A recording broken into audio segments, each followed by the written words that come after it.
आज आपण लेसन 14 पाहणार आहोत। बघा यामध्ये काय दिले, alternative science for R and H. आपल्याकडे ना आपण काय काय शिकलो याच्या अगोदर, कॉन्सोनंट शिकलो, व्यंजने, त्यानंतर आपण शिकलो स्वर, आणि त्यानंतर थर्ड प्लेसचा स्वर। ठीक आहे, थर्ड प्लेसचा स्वर, हे 3 लेसन झाले आपले। त्यानंतर हा आहे 4था लेसन, अल्टरनेटिव्ह साइन। आपल्याकडे ना 2-2 साइन दिलेले, 2 व्यंजनांचे, 2 कॉन्सोनंटचे, कोणकोणते, आर आणि एच। आरच्या 2 साइन कसे दिलेले आपल्याकडे, एक आहे डाऊनवर्ड, एक आहे अपवर्ड। ठीक आहे, याची दिशा वरती, याची दिशा खाली। तसेच आपल्याकडे एच पण 2 आहेत, एक आहे अपवर्ड आणि एक आहे कसा, डाऊनवर्ड। बस आता मुलांना काय होतं, जेव्हा स्वरांचा लेसन शिकवला तर स्वरांच्या लेसन खालचे जे जे शब्द आहेत ते करताना याचं कन्फ्युजन होतं सर्वांनाच, की नेमकं आर कोणता घ्यायचा किंवा एच कोणता घ्यायचा। तर ह्या लेसनच्या नंतर तुमचं ते कन्फ्युजन दूर होईल, बरोबर। आता परफेक्ट तुम्हाला नियम कळेल की कोणता आर कधी वापरायचा, अपवर्ड कधी वापरायचा, डाऊनवर्ड कधी वापरायचा, किंवा एच असेल हा एच कधी वापरायचा, हा एच कधी वापरायचा, त्यासाठी काही नियम दिलेले। बघा पहिलं काय दिलंय, 27वा नियम आहे, पहिला नियम आहे लेसन मधला, the consonant R is provided with 2 different forms in order to facilitate the joining of strokes together and also for the purpose of indicating an initial or final vowel sound। आपल्याला 2 देण्याचं कारण काय, की तुम्हाला काढायला सोपं जावं, जे पॉसिबल आहे ते वापरा। कधी कधी आपल्याला हा काढायला इझी जातो शब्दासोबत, कधी कधी हा काढायला इझी जातो, सोपं जावं जॉईन करण्यासाठी।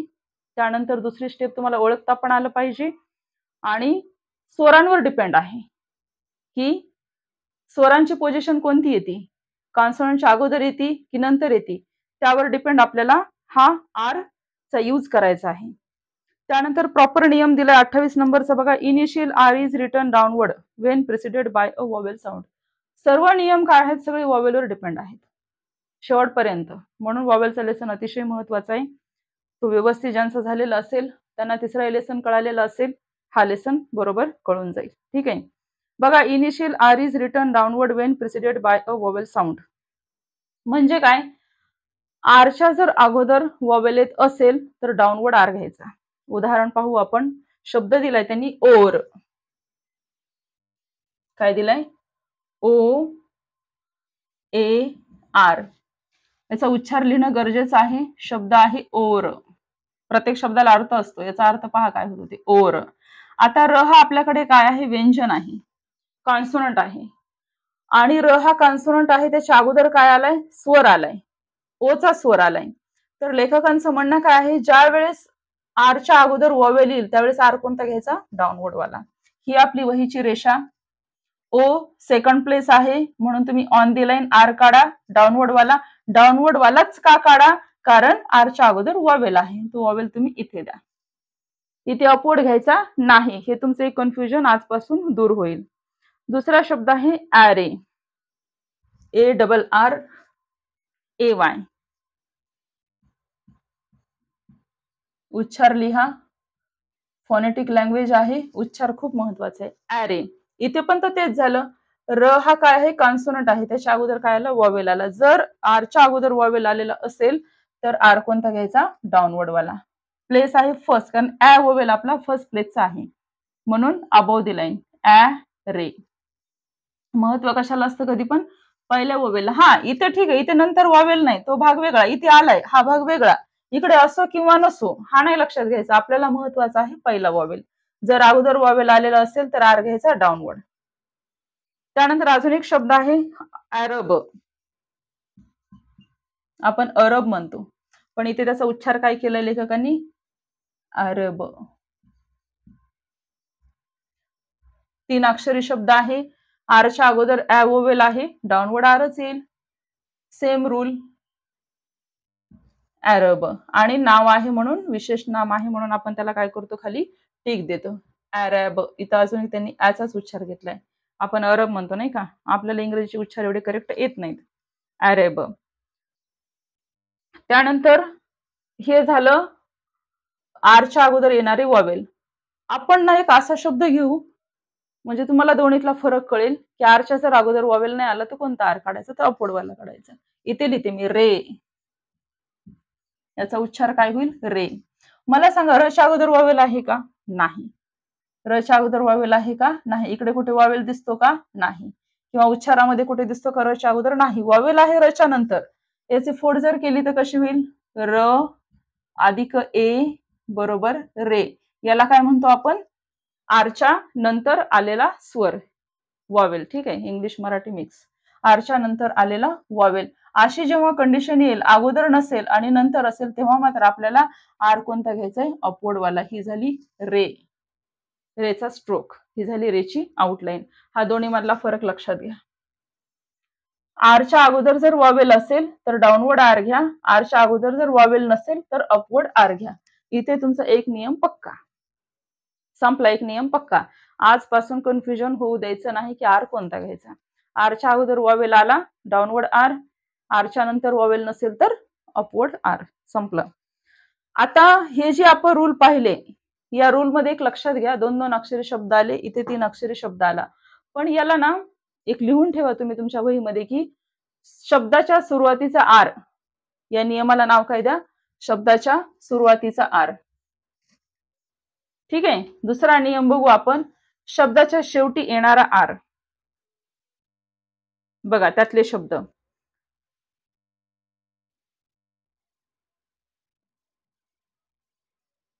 हा नियम कोणता? शब्दाच्या शेवटी येणारा आर. पॅरी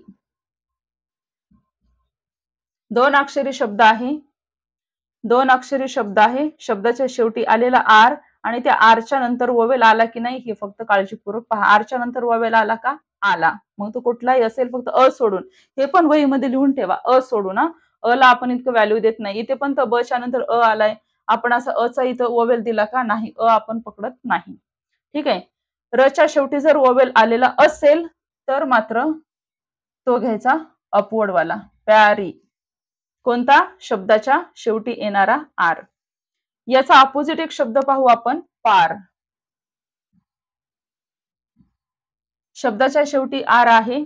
आरच्या शेवटी वॉवेल आहे का? नाही. आरच्या शेवटी वॉवेल आहे का? नाही. अ पकडायचा नाही वॉवेलला. अ सोडून बाकीचे सगळे ई, उ, ए, अ सगळे सगळे आले, फक्त अ पकडायचा नाही. शब्दाच्या शेवटी जर आर असेल आणि आरच्या शेवटी जर वॉवेल नसेल तर मात्र तो येईल डाऊनवर्ड वाला. हा फरक आहे पॅरी आणि पार मधला. इथे एक जोडी पाठ करून ठेवायची. कोणती जोडी पाठ करणार तुम्ही? ओर आणि रे. ओर मध्ये असं लक्षात ठेवायचं की आरच्या अगोदर वॉवेल आहे, डाऊनवर्ड घेतला. आरच्या अगोदर वॉवेल नाही म्हणून अपवर्ड घेतला. ही एक जोडी पाठ करा म्हणजे तुम्हाला पहिला नियम पाठ होऊन जाईल. दुसरा नियम पाठ करण्यासाठी तुम्ही ही जोडी लक्षात ठेवा, पॅरी आणि पार.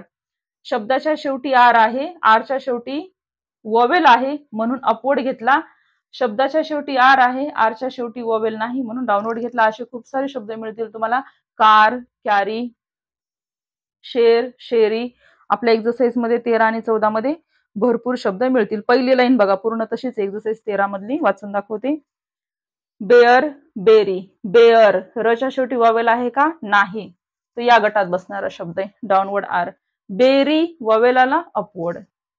डेअर रच्या शेवटी वॉवेल आहे का? नाही. डाऊनवर्ड. डेअरी वॉवेल आला, अपवर्ड. फेअर वॉवेल आहे का रच्या शेवटी? नाही. डाऊनवर्ड. फेरी री ई वॉवेल आला, अपवर्ड. अशा पद्धतीने नियम पाठ करून ठेवा की शब्दाच्या शेवटी जर आर असेल, आरच्या शेवटी जर वॉवेल असेल तर अपवर्ड आर घेतला जातो.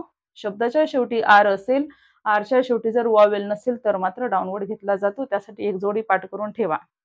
ठीक आहे. दुसरे पण शब्द आहेत त्याच्यामध्ये दिलेले, टॅरी आणि ट्यार. भरपूर शब्द मिळतील. शेरी आणि शेअर. लेसन खाली तर भरपूर शब्द, एवढे काही बोर्डवरती लिहिण्याची गरज नाही. शेरी बघा,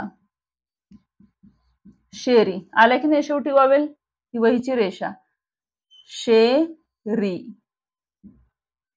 सॉरी, आता इंग्लिश मराठी गफलत व्हायली माझी, मराठीतलं श काढलं. शेरी अशा पद्धतीने. ठीक आहे. शेरी आणि शेअर. शेअर. परत तेच, परत तेच, परत तेच. रच्या शेवटी स्वर आहे का? नाही. स्वर नाही तर काय करायचं? डाऊनवर्ड आर घ्यायचा. काही अवघड नाही नियम. 2 नियम आहेत फक्त, वहीमध्ये नोट डाऊन करा. पहिला नियम आहे शब्दाच्या सुरुवातीच्या आरचा जर त्याच्या अगोदर वॉवेल आला तर डाऊनवर्ड आर घेतात, नसेल तर अपवर्ड घेतात. दुसरा नियम आहे शब्दाच्या शेवटच्या आरचा. शब्दाच्या शेवटी आर असेल, त्या आधी जर वॉवेल असेल, आरच्या शेवटी जर वॉवेल असेल तर अपवर्ड घेतला जातो, नसेल तर डाऊनवर्ड घेतला जातो. दोनच नियम आहेत, संपला नियम. तिसरा नियम मात्र स्पेशल आहे यम साठी, 29 नंबरचा नियम. Downward R is always written initially before M because of the easier joining. तिसरा नियम काय आहे स्पेशल यम साठी? काय सांगितले? Easier joining. ज्या ज्या नियमामध्ये इझियर जॉईनिंग शब्द येईल ना त्या ठिकाणी खरं तर नियमच नसतो. तिथे अगोदर वॉवेल आला काय नाही आला काय काही फरक पडत नाही. यमच्या अगोदर येणारा आर हा नेहमी डाऊनवर्ड घ्यायचा आहे, नेहमी. दिलंयच तसं, downward R is always written. नेहमी आपल्याला काय करायचंय, डाऊनवर्ड आर घ्यायचंय. का? इझियर जॉईनिंग जोडायला सोपं आहे म्हणून. मग त्याच्या अगोदर वॉवेल असेल किंवा नसेल काही फरक पडणार नाही. त्यासाठी तुम्हाला मी एक शब्दाची जोडी सांगते पाठ करायला. बघा, यमच्या अगोदर जर आर आलेला असेल तर तो नेहमी कोणता येईल, डाऊनवर्ड आला. त्यासाठी राम शब्द पाठ करून ठेवा, राम. ठीक आहे, राम, राम. आणि अजून एक शब्द सांगते मी, आर्मी. उच्चारली ते आर्मी शब्द मी का बरं लिहून देते तुम्हाला, की बऱ्याच जणांना प्रश्न पडेल की त्या अगोदर वॉवेल नाही नंतर वॉवेल आलेला आहे. ठीक आहे, पण आर्मी मध्ये पण अगोदर पण वॉवेल येतोय, आर्मी, आर्मी. तरी सुद्धा डाऊनवर्ड आरच घ्यायचंय. का? आरच्या अगोदर वॉवेल असला तरी डाऊनवर्ड, नंतर असला तरी डाऊनवर्ड. का? स्पेशल यम साठी तो नियम आहे. यमच्या अगोदर येणारा आर हा नेहमी डाऊनवर्ड घ्यायचा. का? जोडायला सोपा आहे. तर तुम्ही लगेच वहीवरती ट्राय करा, अपवर्ड घेऊन बघा काय होतं. काय होतं बघा बरं, काय होतं. राम, आउटलाईनचा आकार बिघडतो.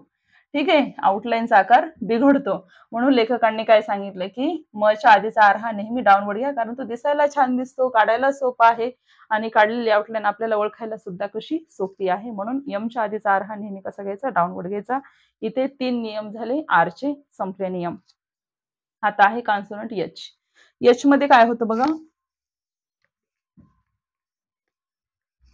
एच मध्ये तर फक्त 2च नियम आहेत. एच मध्ये फक्त आहेत 2च नियम. ते पण नियम कशा लक्षात ठेवायचे, त्याची एक आयडिया आहे. एक लक्षात ठेवायचा, एक नाही ठेवायचा. कुठला तरी एक. कोणता ठेवणार बघा. The upward form of H is most commonly used. Upward आपण काय करतो, जास्तीत जास्त त्याचा वापर होतो, कॉमनली आपण तोच यूज केला. उदाहरणार्थ याच्या आधीचे शब्द केलेले हँग, हेवी, अजून कोणकोणते शब्द आठवा बरं. हँग, हेवी, भरपूर शब्द आहेत ना. हुड, हिड, हॅच, खूप सारे शब्द आपण याची प्रॅक्टिस केलेली आहे वॉवेलच्या लेसन मध्ये. तर त्यामध्ये जास्तीत जास्त वापर कशाचा केलेला आहे, अपवर्ड एचचा. म्हणजे नियम काय सांगतो की जास्तीत जास्त वापर आपण अपवर्ड एचचा करतो. मग आपल्या लक्षात काय ठेवायचे, फक्त डाऊनवर्ड एच. तेच सांगितलं मी, एक नियम लक्षात ठेवायचा, एक नाही ठेवला तरी चालतो. डाऊनवर्ड एच कधी कधी वापरतो, एवढं जर लक्षात ठेवलं तर तुम्हाला नियम पाठ झाला. बघा, the upward form of H is most commonly used but the downward form is written when the letter stands alone. जेव्हा तो एकटा असतो, कोणता, डाऊनवर्ड वाला, तेव्हा त्याचा वापर केला जातो. एकटा कसा, मराठीत घेऊ आपण, हा, ही, हे. इंग्लिश मध्ये पण आहे ना, ही, याची, ही म्हणजे तो, हा, ही, हे. ज्यावेळेस एकटा येतो त्याला कुठलाही दुसरा कॉन्सोनंट जोडलेला नसतो, तेव्हा तो कसा असतो, डाऊनवर्ड असतो. एक नियम तुम्हाला पाठ झाला. आणि अजून एका कंडिशन मध्ये डाऊनवर्ड वापरला जातो. कोणत्या बघा, पुढची कंडिशन काय. The letter stands alone or is immediately followed by K or G. म्हणजे काय, इथे मी लिहिते एच ई, ही एकटा असेल तेव्हा डाऊनवर्ड वापरतात. आणि अजून एका कंडिशन मध्ये डाऊनवर्ड वापरतात, जो की एचच्या अगोदर, अगोदर म्हणजे इकडे ॲरो दाखवते, के किंवा गे असेल तेव्हा. अगोदर का नंतर, के गेच्या अगोदर एच असेल तेव्हा.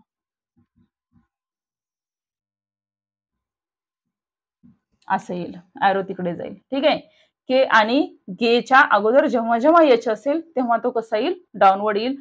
बघा, जास्तीत जास्त वापर होतो अपवर्ड एचचा. तर मग डाऊनवर्ड एचचा वापर कधी होतो, तर एकटा असेल तेव्हा. ही झाली पहिली कंडिशन. दुसरी कंडिशन काय, ज्यावेळेस त्याच्यानंतर लागलीच के गे येतो किंवा त्याच्या ऑपोजिटही लक्षात ठेवू शकता की के गेच्या अगोदर जेव्हा जेव्हा येईल तेव्हा तेव्हा तो कसा असेल, डाऊनवर्ड असेल. त्यासाठी हॉकी शब्द पाठ करून ठेवा. हॉकी कच्या अगोदर, केच्या अगोदर जर याच्यात असेल तर तो कसा घ्यायचा, नेहमी डाऊनवर्ड घ्यायचा.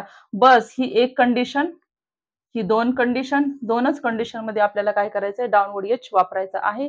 बाकी सगळ्या शब्दांसाठी अपवर्ड एच वापरायचा आहे. जास्तीत जास्त वापर अपवर्डचाच होतो.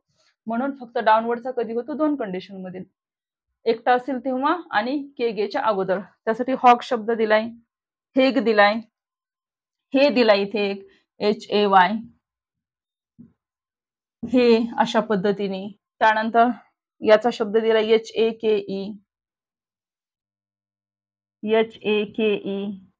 हेक. त्यानंतर हे HAIG, हेग. अशा पद्धतीने हे नाव आहे हेग, अशा पद्धतीने. ठीक आहे. बस दोन कंडिशन. इकडचे रूल 3 आहेत, इकडचे रूल 2 आहेत.